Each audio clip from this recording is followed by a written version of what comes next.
How to Catch a Star by Oliver Jeffers.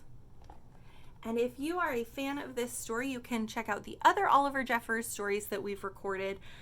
Stuck, about a little boy who gets his kite stuck in a tree, and Here We Are, about a newborn welcome to the world. And this book was actually gifted to us by some friends for Mackenzie when she was born.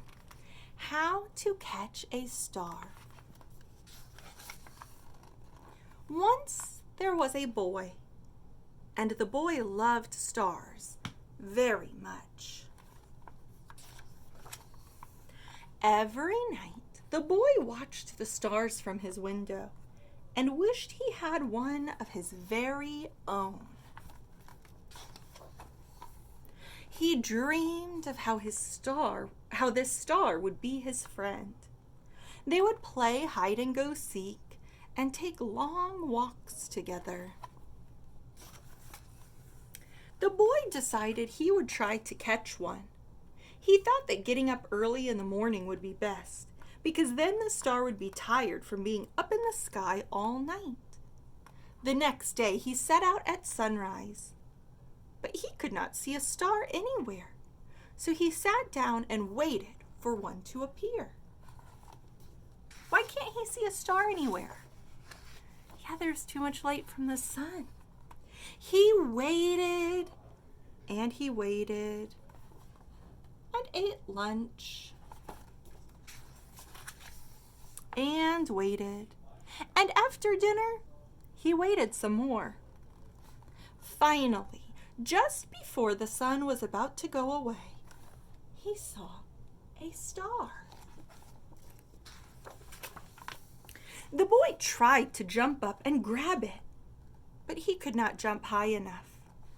So very carefully, he climbed to the top of the tallest tree he could find. But the star was still way out of reach.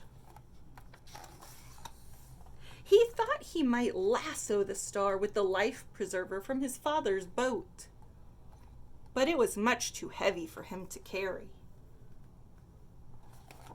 I guess problem solving. If only he could fly up in a spaceship and just grab the star. But the only spaceship he owned was made of paper, and it didn't fly well at all. Perhaps he could get a seagull to help him fly up into the sky to reach his star. But the only seagull he could find didn't want to help. Now I'm going to time out for just a second, because part of the little boy's problem solving, he initially says maybe he could lasso the star with the life preserver from his dad's boat. And now he's saying maybe a seagull could help him. So where do you think that this little boy might live? If his dad has a boat and he's around a seagull, he must be somewhere near the ocean, huh?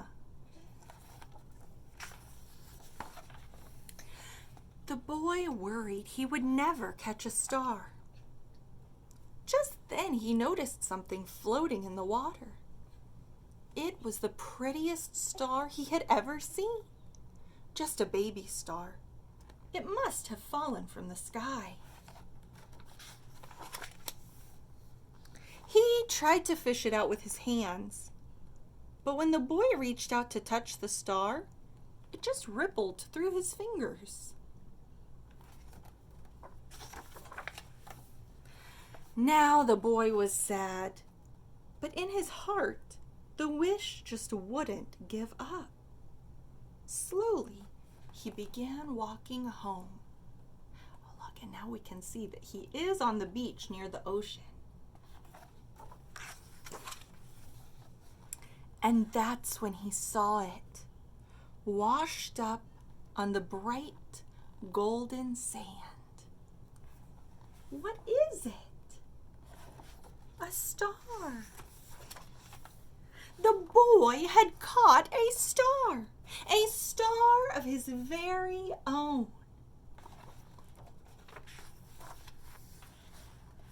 And now there he is with his star, reading what book? this book. I could tell because the cover is the same.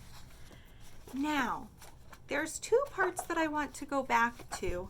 One where he finds the star in the water and he reaches for it. What is this star actually?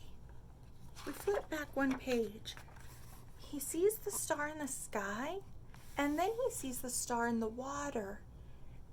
But when he reaches for it, it just ripples.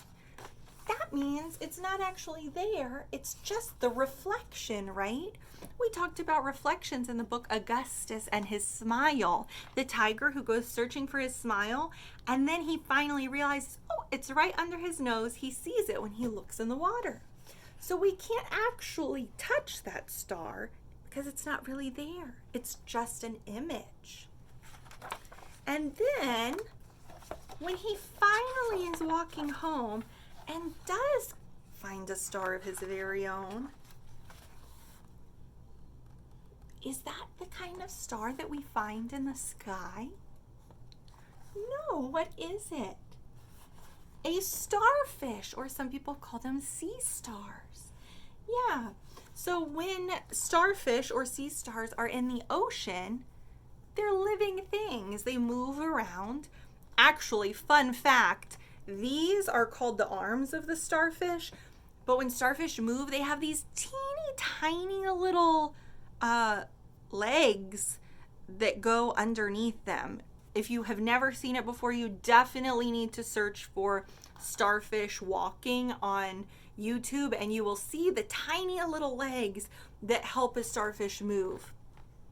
But if a starfish is out of the water for too long, it can't survive. It won't live and it gets dried, but you can keep it. And so that's what he's found. We see that it's not in the water, it's dried up, so that little boy can keep that starfish. So, if you wanted to catch a star, you wouldn't be able to catch one in the sky, but you might be able to find one at the beach.